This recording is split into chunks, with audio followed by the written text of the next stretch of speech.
Kalau di riset itu di 2017 saja anak muda itu terasisu dengan politik karena politik itu ya dianggap kotor dan seterusnya. Kita melihat ada hal-hal yang perlu dibenahi dari partai politik ini. Ini kan banyak gimmick ini ya. Yang kita kasihan itu banyak elit terlibat dalam gimmick. Kita konsisten menawarkan gagasan yang sehat berpolitik. Bagaimana mengelola demokrasi yang sehat? Bagaimana partai politik yang sehat? Apakah dinasti? Kan sekarang begitu. Ada yang dinasti, ada yang macam-macam. Jadi ribut sendiri, konflik sendiri, rakyatnya kapan diurus nggak tahu.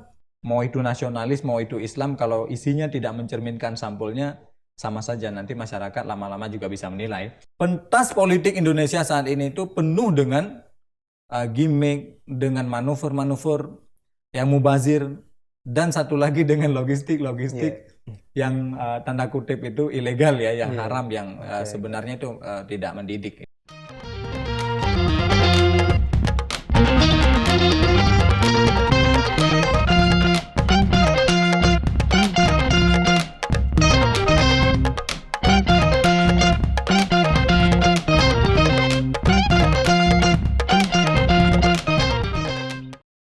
Assalamualaikum warahmatullahi wabarakatuh. Halo Sobat Forum, masih bersama saya Zaki Mustafa Juhad. Di sini saya sebagai host dan kemudian masih dalam acara kita yang luar biasa, yakni Forum Cakra, podcast kolaborasi Cakra Data dan Forum Keadilan. Baik, teman-teman semua, hari ini kita kedatangan orang keren, orang luar biasa. Beliau mungkin bisa dikatakan politisi juga karena beliau mau nyalek. Beliau juga perwakilan ataupun bahkan jubir nasional dari sebuah partai baru. Dan saya ucapkan selamat datang kepada Bang Tengku Zulkifli Usman. Ya, sama-sama. Selamat datang dan sehat Bang hari Alhamdulillah ini. Sehat. Dan tentu dengan semangat yang menggelora ya. Iya, harus bergelora terus. Harus bergelora. Tinggal 7 bulan ini. Tinggal 7 bulan. Baik, saya ingin bercerita terlebih dahulu tentang sebuah fenomena di pemilu 2024. Bahwasanya 2024 hadir dengan sekitar 24 partai yang akan berkompetisi.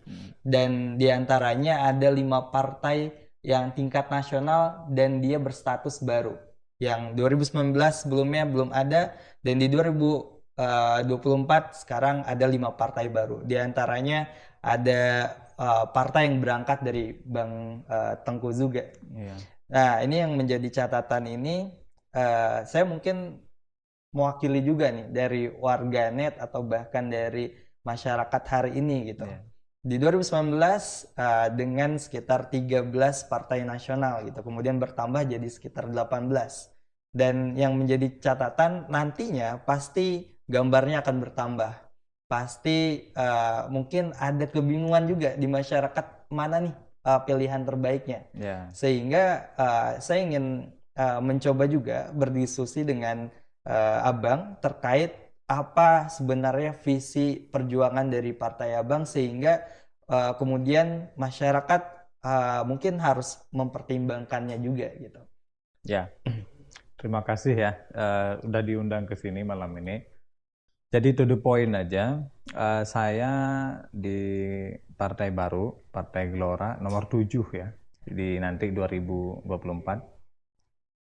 Selain sebagai jubir nasional, juga sebagai wakil ketua bidang narasi dan literasi partai. Oke, siap Bang.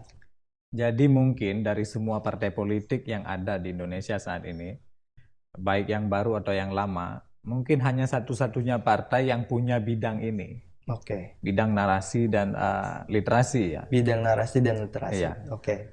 Partai lain mungkin nggak ada, mungkin ya hanya ada bidang pemuda, mungkin ada bidang perempuan. Kalau kita ini ada bidang itu, karena kita ingin mendeliver pesan kepada masyarakat bahwa ini bukan hanya sekedar baru, tapi kita partai yang serius membangun narasi yang sehat dalam berpolitik. Kita mengajak orang untuk punya cara pandang baru dalam berpolitik, dan kita ingin mengubah budaya-budaya yang selama ini ada di partai politik.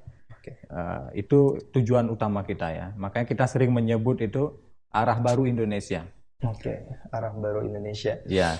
Menarik ya. Jadi sebenarnya ketika kita ada arah baru Indonesia gitu, ada kata baru, berarti kan mungkin ada inovasi, ada gerakan yang itu membuka bahwasannya sesuatu yang baru itu harus hadir dengan Partai Abang gitu. Ya. Nah, maka yang jadi persoalan sebenarnya baru ini apa yang dimaksud?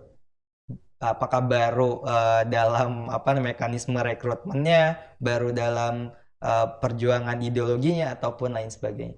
Ya, tentu baru ya dalam arti yang sebenarnya.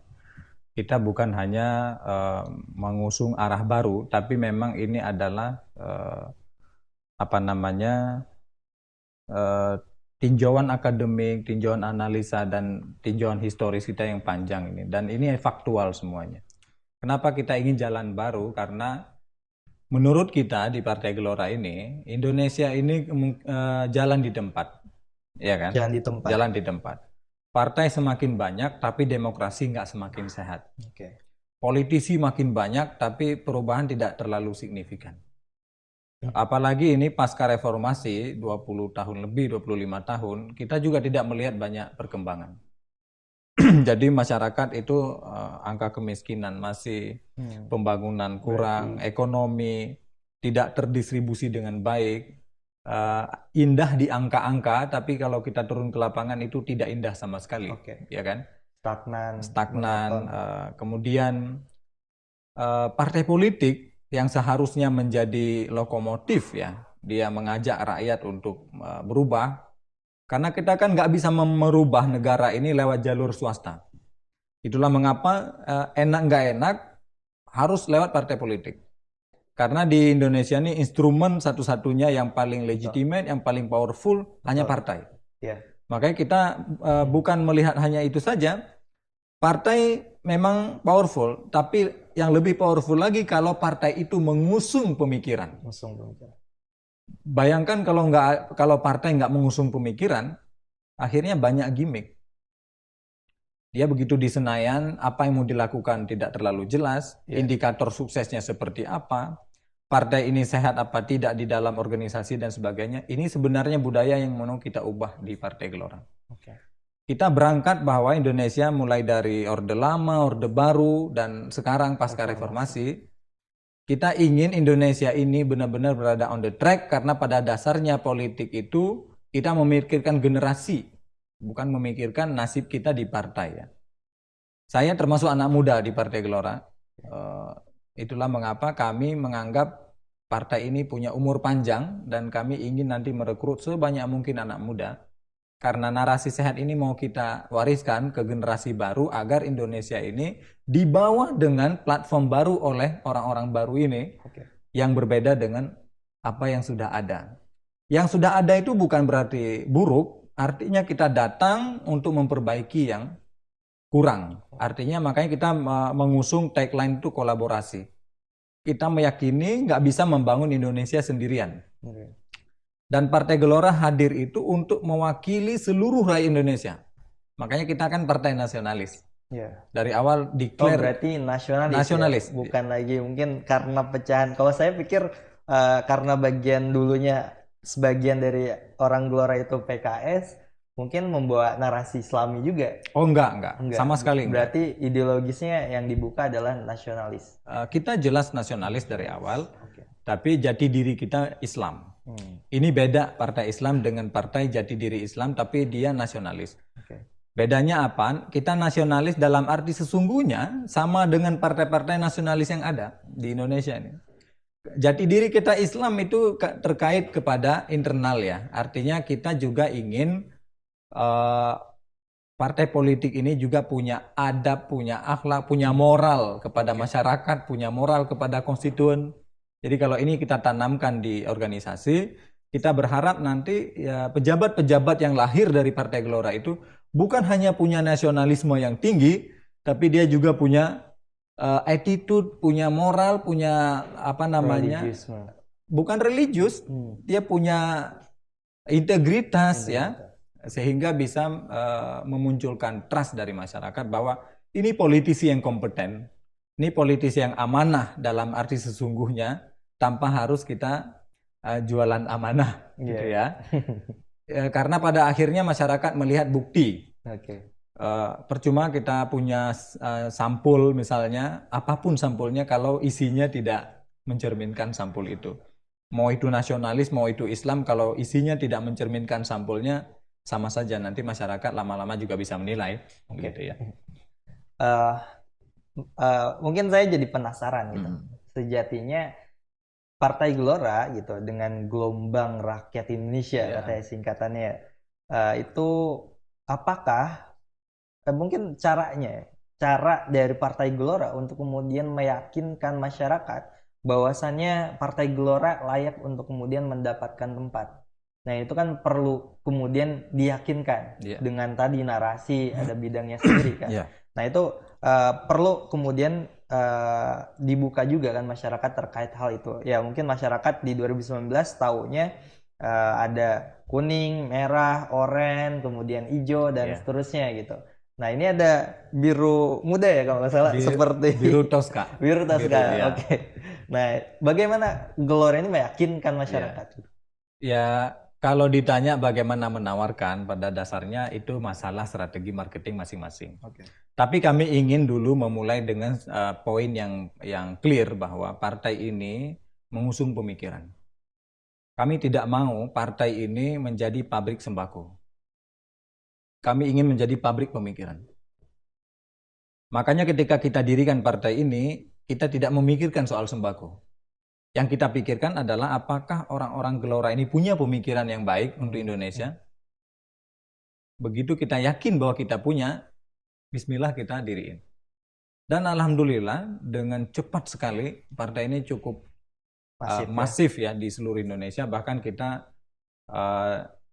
Ketua KPU RI itu pernah mengatakan kita itu partai yang sehat ya, partai yang lengkap, partai yang strukturnya alhamdulillah menyebar cukup bagus di Indonesia. Pertumbuhannya cukup pesat di Indonesia.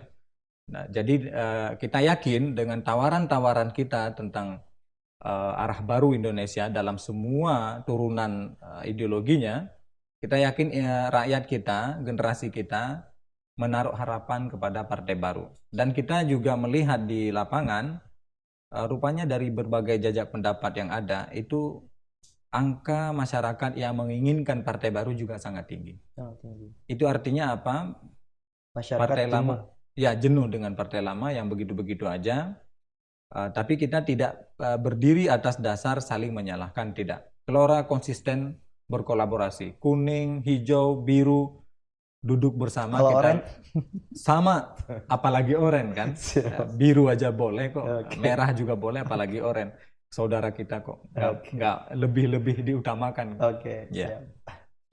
Baik, sebenarnya tadi ya ada kalimat yang mungkin tadi masyarakat itu sebenarnya mengharapkan ada partai baru atas kejenuhan atau keresahan yang ada. Nah, apa ya? Kalau saya lihat kemarin ya, saya ngobrol dengan kawan-kawan muda gitu. Saya berkomunitas juga di diskusi literasi anak muda yang berpolitik gitu. Yang menjadi catatan di sana, saya lihat ada keresahan gitu, bahwasannya hari ini partai-partai itu menyebabkan masyarakat itu trasisu. Kenapa? Karena apa yang dibuat oleh mereka itu adalah sesuatu yang sifatnya sensasional gitu.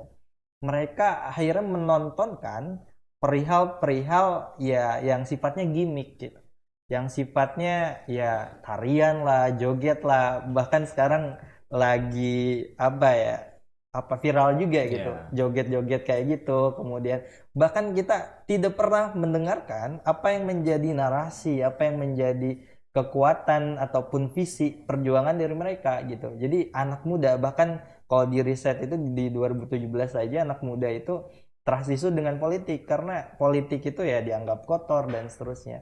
Nah, maka sebenarnya ketika tadi kita melihat partai baru itu adalah sesuatu yang diharapkan, kemudian tadi Bapak juga menarasikan tentang hal yang kaitannya dengan perbaikan. Nah, apakah perbaikan dengan baru itu sesuatu yang sama gitu? Nah, itu yang ingin saya tanyakan. Kemudian yang kedua, tentang tadi tanggapan terkait fenomena hari ini, partai-partai ini sensasi doang gitu. Gitu. Iya, memang itulah mengapa atas semua realita yang ada ini, Gelora berangkat dari titik ini. Kita melihat ada hal-hal yang perlu dibenahi dari partai politik ini. Ini kan banyak gimmick ini ya.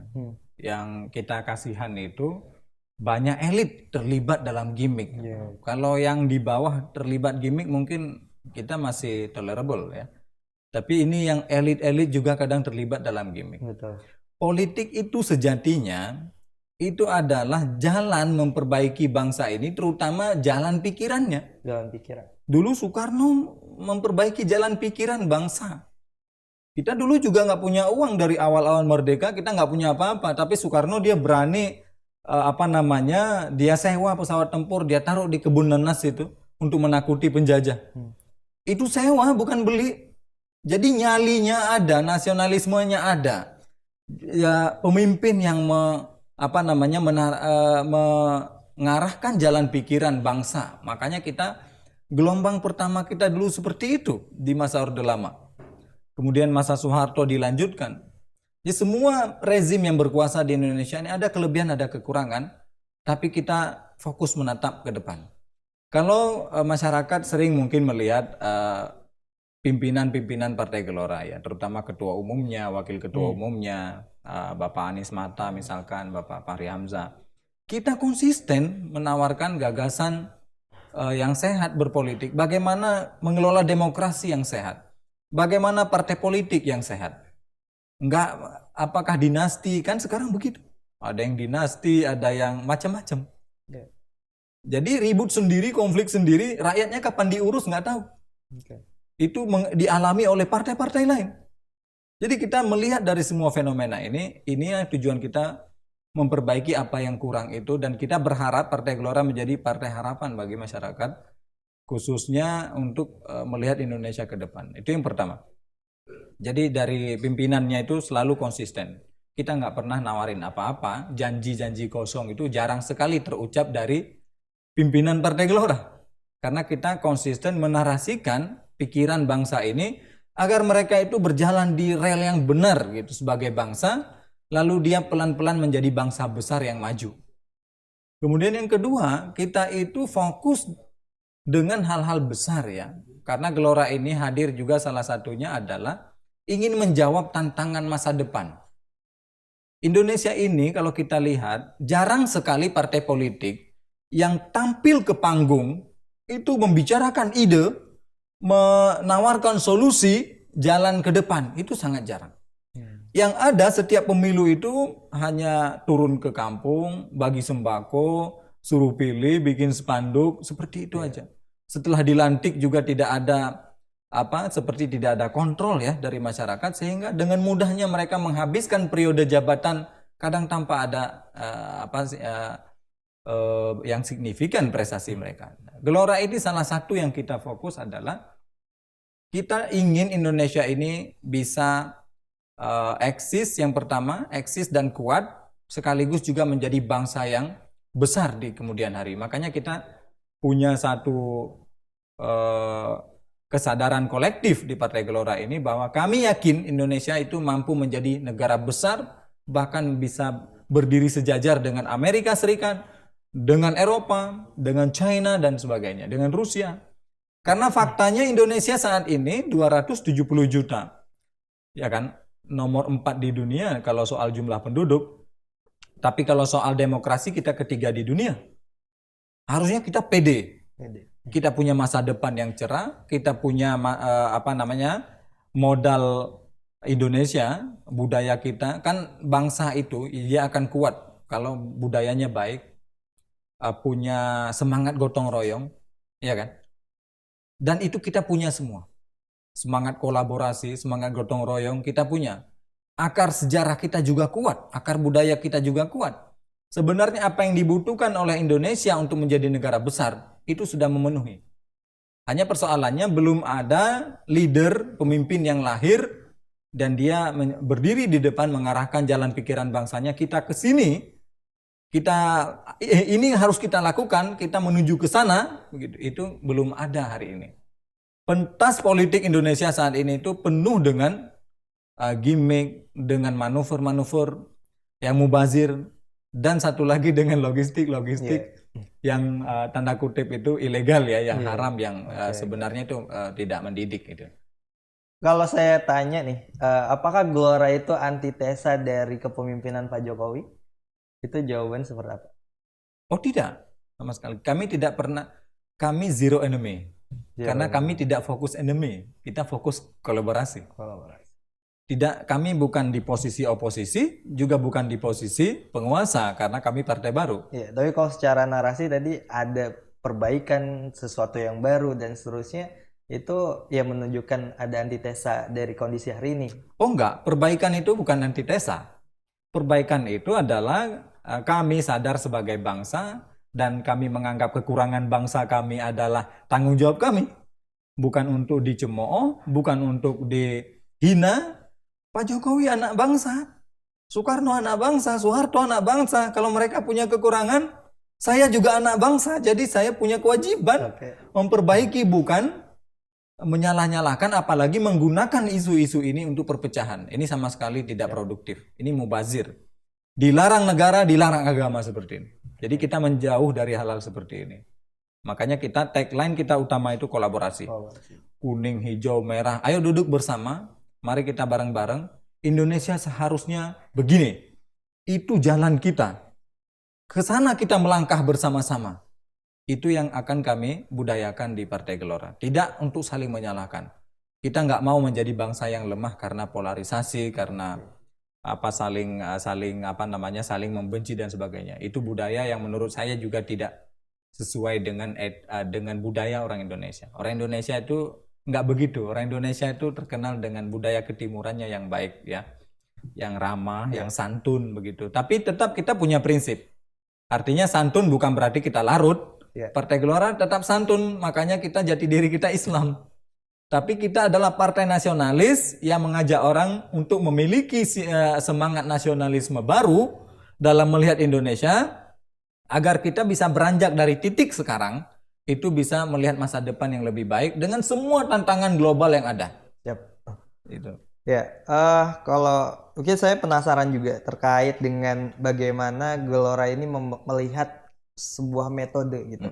Banyak partai-partai hari ini dia menggunakan upaya-upaya yang populis gitu. Yang terkenal dia rekrut.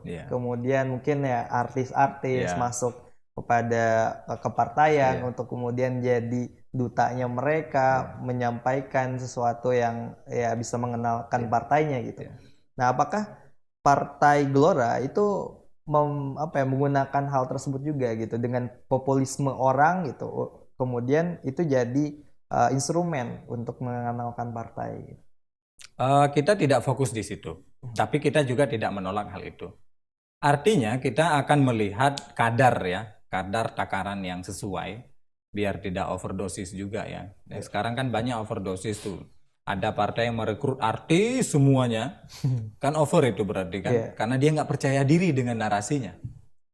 Partai Gelora percaya diri dengan narasi kita percaya diri dengan jalan pikiran kita, dan kita percaya diri dengan ideologi yang kita bangun. Ideologi keterbukaan, ideologi kolaborasi, ideologi gotong royong, ideologi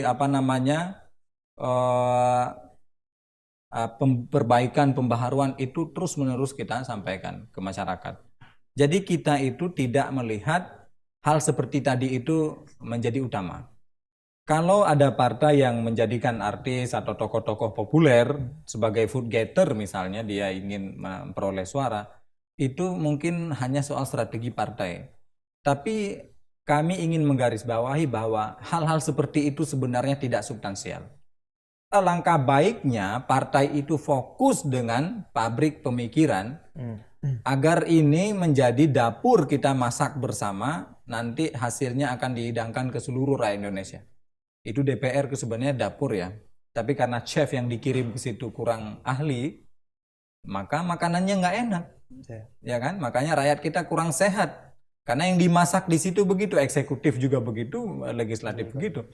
Jadi kami mendorong partai politik itu percaya diri dengan ideologinya, percaya diri dengan sistem kaderisasinya, percaya diri dengan sistem kepartaian yang dia bangun, sehingga itu memunculkan magnet orang, lalu baru kita bisa buat perubahan. Karena percuma kita tarik semua artis itu, percuma juga. Udah banyak buktinya soalnya. Banyak partai itu kumpul artis semua, tapi Indonesia juga tidak signifikan. Menang pemilu kadang juga tidak membuat perubahan banyak, perubahan sedikit-sedikit ya. Nah, Partai Gelora ini kenapa kita bilang arah baru? Kita benar-benar ingin melakukan perubahan signifikan. Makanya kita itu selalu melihat hal-hal besar. Salah satu konsen Gelora itu adalah kita ingin sukses melewati krisis global yang akan kita hadapi ke depan. Asia Tenggara, Asia Timur, benua Asia secara keseluruhan. Hari ini krisis di mana-mana. Di Eropa perang, ya kan? Di Amerika pembelahan politik luar biasa. Di sisi lain ada China yang menguat, ada Rusia yang menguat. Mari kita berpikir sebagai bangsa, jangan ribut yang remeh-remeh seperti ini. Kita butuh leadership. Leadership nggak bisa dibentuk dengan sembako. Leadership hanya dibentuk dengan narasi. Jadi Gelora fokus ke situ, Bang. Yang menarik juga kan kalau saya lihat ya, apa yang menjadi historis dari Gelora ini ya berangkat beberapa di antara mereka, terutama pimpinannya itu dari PKS juga. Kemudian kalau kita lihat di partai lain juga mungkin sama gitu, Demokrat mungkin hadir ada PKN gitu, Partai Kebangkitan Nasional yang Nusantara yang hadir akhirnya Anas ya, Anas dan kawan-kawan. Kemudian beberapa partai juga sama gitu, ada irisannya Partai Umat mungkin dengan pihak-pihak yang Islaminya dan seterusnya. Nah, ketika bicara segmentasi pasar dalam tanda kutip gitu, politiknya Partai Gelora itu akan mencoba untuk kemudian memfokuskan ke arah mana gitu. Nah, itu mungkin dengan kondisi hari ini seperti itu, historis dan seterusnya, Partai Gelora ini akan fokus untuk menghadirkan vote getter pemilih seperti apa gitu. Kalau orang ingin mengait-ngaitkan itu kita nggak bisa melarang ya. Gelora dikaitkan dengan PKS, PAN dikaitkan dengan Partai Umat, kemudian Demokrat dengan PKN, itu persepsi masing-masing ya. Tapi yang jelas bahwa kami pelakunya, jadi kami yang lebih tahu apa yang terjadi gitu. Gelora ini betul sebagian ya berasal dari PKS. Tapi alhamdulillah sih stigma itu sebenarnya, stigma Gelora itu mantan PKS sudah hilang sebenarnya. Terbukti dari survei yang kita lakukan, Partai Gelora itu paling dikenal bukan mantan PKS, bukan sebagai partai pecahan PKS. Survei apa? Survei dari bukan yang jelas bukan survei bayaran ya. Jadi survei yang independen dan itu sangat akurat ya. Jadi evaluasi. Alhamdulillah Partai Gelora itu dikenal sebagai partai yang dominan, yang menarik itu adalah narasi dan tawaran gagasannya. Dianggap sebagai partai yang membawa perubahan, yang menjanjikan membawa perubahan ke depan ini, walaupun dia masih kecil, ya kan. Jadi stigma dia mantan PKS sebenarnya sudah hilang dari benak publik dan itu sebenarnya bagus ya, karena kami pun tidak mau dikait-kaitkan dengan itu hanya hubungan historis saja. Kalau hubungan ideologis sudah purified, sudah bersih, nggak ada, sama sekali nggak ada. Makanya jalan kita jauh berbeda. Tapi ini bukan karena kita jadi historis ya, hanya historis. Orang kan nggak bisa request ya. Misalnya orang menikah gitu, menikah kan nggak bisa request nggak bercerai. Di tengah jalan bisa saja bercerai. Toh hijab kabul itu kan janji menikah, bukan janji nggak bercerai. Dan itu terjadi di mana-mana. Tapi kami tidak berangkat dari hal misalnya sakit hati, enggak. Ini murni karena ide kami tidak tertampung ya, tidak terakomodir di rumah lama katakan ya. Terus kita hijrah istilahnya. Orang hijrah itu kan orang yang mindsetnya lebih tahu arah. Sedangkan orang menetap itu kan orang yang cari aman. ya kan? Oke, Logikanya gitu seperti ya. itu. Siap. Orang hijrah itu orang tahu mau kemana, mau lewat mana, Oke. dan dia mau sampai berapa lama, kan begitu ya? Kalau yang menetap itu kan yang mau aman, takut tantangan dan sebagainya. Intinya pertama survei tadi udah selesai karena kita sudah tidak lagi dikenal sebagai mantan PKS. Itu yang pertama, karena kita dikenal justru sebagai partai naratif, partai gagasan, partai 5 besar dunia, partai superpower baru, itu yang dikenal di publik, partai yang menjanjikan perubahan. Jadi itu bagus sebenarnya. Yang kedua, kami ingin melanjutkan saja sebenarnya cita-cita kami untuk Indonesia. Nggak bisa dilanjutkan di sana, ya kita bikin rumah baru yang lebih mewah, yang mudah-mudahan, yang lebih mewah, yang lebih kuat begitu ya. Jadi teman-teman juga di PKS itu teman-teman kita semua. Kita tidak berangkat Masih berteman ya? Masih. Selama mereka masih mau berteman, kita pintu terbuka selalu gitu ya. Intinya politisi itu nggak boleh punya hati yang baperan ataupun hal-hal kecil. Ya kalau hal-hal begini nggak bisa diurus, gimana mau ngurus negara besok kan begitu. Jadi welcome saja. Seperti saya bilang di awal, hijau, kuning, merah silakan. Apalagi oranye kan. Memang kita pernah bersama, jadi sangat welcome, spesial welcome. Oke, terima kasih Bang Tengku. Ya, diskusi yang menarik, tapi mungkin satu pertanyaan terakhir sebagai penutup di pertemuan kita.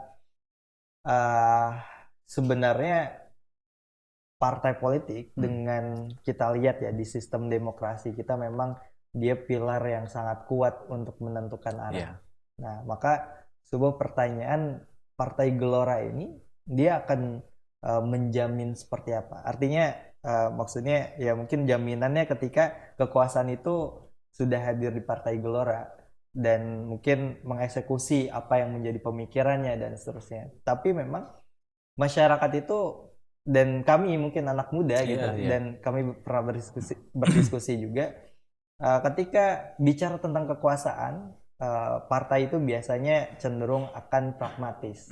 Nah, apakah mungkin bisa menjamin juga tadi dengan narasi ideologinya, kemudian nasionalisnya, dan punya cita-cita pemikiran seperti demikian gitu.